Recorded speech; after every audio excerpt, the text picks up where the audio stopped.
வணக்கம். இன்னைக்கு நாம பார்க்க போற ஒரு விஷயம் தமிழ்நாட்டுல இருக்கிற நிறைய நில உரிமையாளர்களுக்கு ரொம்பவே முக்கியமான ஒண்ணு. சமீப காலமா பல வருஷமா ஒருத்தர்கிட்ட இருக்கிற சொத்துரிமையை திடீர்னு கேள்விக்குறி ஆயிட்டு வருது. இது இனாம் நிலங்கள் சம்பந்தப்பட்ட ஒரு தீவிரமான பிரச்சனை. வாங்க இத பத்தி கொஞ்சம் ஆழமா பார்க்கலாம்.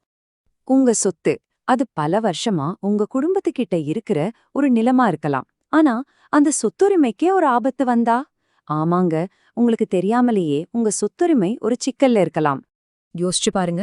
நீங்க உங்க நிலத்தை விற்கவோ இல்ல அது மேல லோன் வாங்கவோ கோரீங்க. ஆனா ரெஜிஸ்டர் ஆபீஸ்ல முடியாது சார், ஹெச்ஆர்என்சி டிபார்ட்மெண்ட்ல இருந்து ஒரு நோட்டீஸ் வந்திருக்குன்னு சொல்றாங்க. எப்படி இருக்கும்? இதுதான் இன்னைக்கு நிறைய பேருக்கு நடந்துட்டு இருக்கு. அவங்களுக்கு பெரிய மன உளைச்சல கொடுக்குது. திடீர்னு ஏன் இந்த பிரச்சனை? இது நேத்து இன்னைக்கு வந்ததில்ல. இதோட வேர் எங்க இருக்குன்னு பார்க்கணும்னா நாம பல வருஷங்கள் பின்னாடி போகணும். வாங்க போலாம். சரி, இப்போ என்னதான் நடக்குது? ரொம்ப சிம்பிள். இந்த மத அமைப்புகள்லாம் பழைய ரெவென்யூ ரெக்கார்ட்ஸ், அதாவது ஆர்எஸ்ஆரை கையில எடுத்துக்கிட்டு இந்த நிலமெல்லாம் ஒரு காலத்துல எங்களுக்கு சொந்தமானதுன்னு உரிமை கொண்டாடுறாங்க. அதனால நீங்க பத்திரப்பதிவு பண்ண போனா அவங்க கிட்ட இருந்து என்ஓசி, அதாவது தடையின்மை சான்றிதழ் வாங்கிட்டு வாங்கன்னு சொல்லிடுறாங்க. ஆனா சமைகாப்ல என்னன்னா, நீங்க என்ஓசி கேட்டு போனா அவங்க கொடுத்துறதே இல்ல. கோர்ட்டுக்கு போய்க்கோங்கன்னு கைய விரிச்சிடுறாங்க. இது ஒரு பெரிய இக்கட்டான சூழல் இல்லையா? இந்த சிக்கல்ல இருந்து வெளியே வர்றதுக்கு ஒரே வழி இந்த பிரச்சனைக்கே மூல காரணமான சில வார்த்தைகளை நம்ம சரியா புரிஞ்சுக்கிறது தான். அது என்ன வார்த்தைகள்? தேவதாயம், தர்மதாயம். வாங்க பார்க்கலாம். தேவதாயம் பேர்லே இருக்கு. தேவனுக்கு, அதாவது கோவிலுக்காக கொடுக்கப்பட்ட நிலம். கோவிலோட தினசரி பூஜை, திருவிழா, பராமரிப்புன்னு எல்லா செலவுகளுக்கும் இந்த நிலத்திலிருந்து வர வருமானத்தை தான் பயன்படுத்துவாங்க. இதுல கட்டளை அப்படின்னு ஒரு உட்பிரிவும் இருக்கு. அது என்னன்னா, ஒரு குறிப்பிட்ட சேவைக்காக, உதாரணத்துக்கு கோயிலுக்கு விளக்கெண்ணெய் வேணும்னா அதுக்காகனே ஒதுக்கப்பட்ட நிலம். அடுத்து தர்மதாயம். இது கோயிலுக்கு இல்ல, பொதுமக்களுக்கு.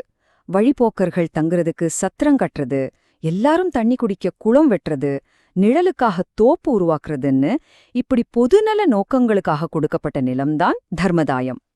இப்ப பாருங்க, வித்தியாசம் ரொம்ப தெளிவா புரியுது இல்லையா?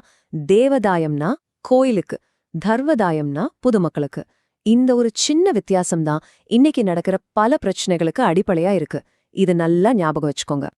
ஆனா வெயிட் பண்ணுங்க, கதை இங்க முடியல. இந்த தேவதாயத்திலேயே இன்னும் சில நுணுக்கமான பிரிவுகள் இருக்கு. இத நாம சரியா புரிஞ்சுக்கிட்டாதான் நம்ம நிலம் எந்த வகையை சேர்ந்ததுன்னு தெரிஞ்சுக்க முடியும். இந்த டேபிள பாருங்க, ரொம்ப முக்கியம். 3 வகை இருக்கு. 1 சர்வமான்யம். இதுல நிலம், வருமானம் ரெண்டுமே கோயிலுக்குத்தான்.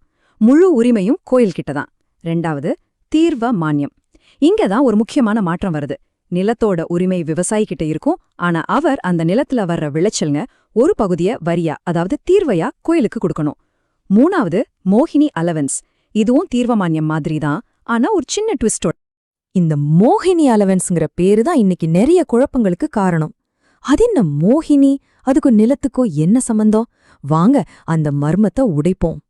பொதுவா மோகினி அப்படின்னு கேட்ட உடனே நிறைய பேர் என்ன நினைக்கிறாங்கன்னா, ஓ, இது அந்த காலத்துல தேவதாசிகளுக்கு கொடுத்த மானியமா இருக்கும்னு தப்பா புரிஞ்சுக்கிறாங்க. ஆனா உண்மை அது கிடையவே கிடையாது. அப்போ எதுதான் உண்மை? உண்மையில மோகினிங்கிறது இங்க பணத்தை குறிக்கிற ஒரு பழைய சொல், அவ்வளவுதான். அதாவது தீர்வு மானியத்துல விவசாயி விளைபொருளை கோயிலுக்கு கொடுத்தாரு இல்லையா? ஆனா கோயில் நிர்வாகத்துக்கு அது வாங்கி வித்து காசாக்குறது சிரமமா இருந்திருக்கலாம். அதனால நீங்க விளைபொருளா கொடுக்க வேணாம், அதுக்கு பதிலா பணமாவே கொடுத்துடுங்கன்னு ஒரு ஏற்பாடு செஞ்சாங்க. அந்த பணத்துக்கு பேர் தான் மோகினி. சோ மோகினி அலவன்ஸ்னா நிலத்தோட உரிமை விவசாயிகள்ட்ட தான் இருக்கு. அவர் கோயிலுக்கு கொடுக்க வேண்டிய வரிய மட்டும் பணமா கொடுக்கறார். ரொம்ப சிம்பிள். சரி, இப்போ உங்களுக்கு தேவதாயம், தர்மதாயம், அதுல இருக்கிற 3 வகைகள், மோகினி அலவன்ஸ்னா என்னன்னு ஒரு தெளிவு கிடைச்சிருக்கும். இந்த அறிவை வச்சுக்கிட்டு ஒருவேளை உங்க நிலத்துக்கு இப்படி ஒரு பிரச்சனை வந்தா நீங்க என்ன செய்யணும்? இப்ப நான் சொல்ல போற இந்த 4 விஷயங்களை சரியா ஃபாலோ பண்ணுங்க. 1, முதல்ல உங்க சொத்து ஆவணங்களை தூசி தட்டி எடுங்க. அதுல உங்க நிலம் எந்த வகையான இனாம் நிலம்னு குறிப்பிடப்பட்டிருக்கான்னு பாருங்க. 2, அது சர்வமானியமா, தீர்வமானியமா, இல்ல மோகினி அலவன்ஸான்னு கரெக்டா அடையாளம் காணுங்க. இந்த ஒரு வார்த்தை உங்க கேஸையே மாத்தலாம். 3, இந்த எல்லா விவரங்களையும் சேர்த்து உங்க நிலத்தோட வகை இதுதான், அதனால உங்களுக்கு உரிமை கோர முடியாதுன்னு தெளிவா ஒரு கடிதத்தை சம்பந்தப்பட்ட ஹெச்ஆர்என்சி ஆபீஸுக்கு அனுப்புங்க. 4, இதுக்கும் அவங்க மசியல்லேனா ஒரு நிமிஷம் கூட யோசிக்காதீங்க. நேரா ஒரு நல்ல வழக்கறிஞரை பார்த்து கோர்ட் மூலமா உங்க உரிமையை நிலைநாட்டுங்க. இன்னைக்கு நாம பேசின விஷயங்கள் உங்களுக்கு ஒரு தெளிவு கொடுத்திருக்கும்னு நம்புறேன். இறுதியா ஒண்ணே ஒண்ணுதான். உங்க சொத்தோட உண்மையான வரலாறு உங்களுக்கு தெரியுமா? தெரியலனா இன்னைக்கு அதை தெரிஞ்சுக்க முயற்சி பண்ணுங்க. ஏன்னா அறிவுதான் உங்க மிகப்பெரிய ஆயுதம்.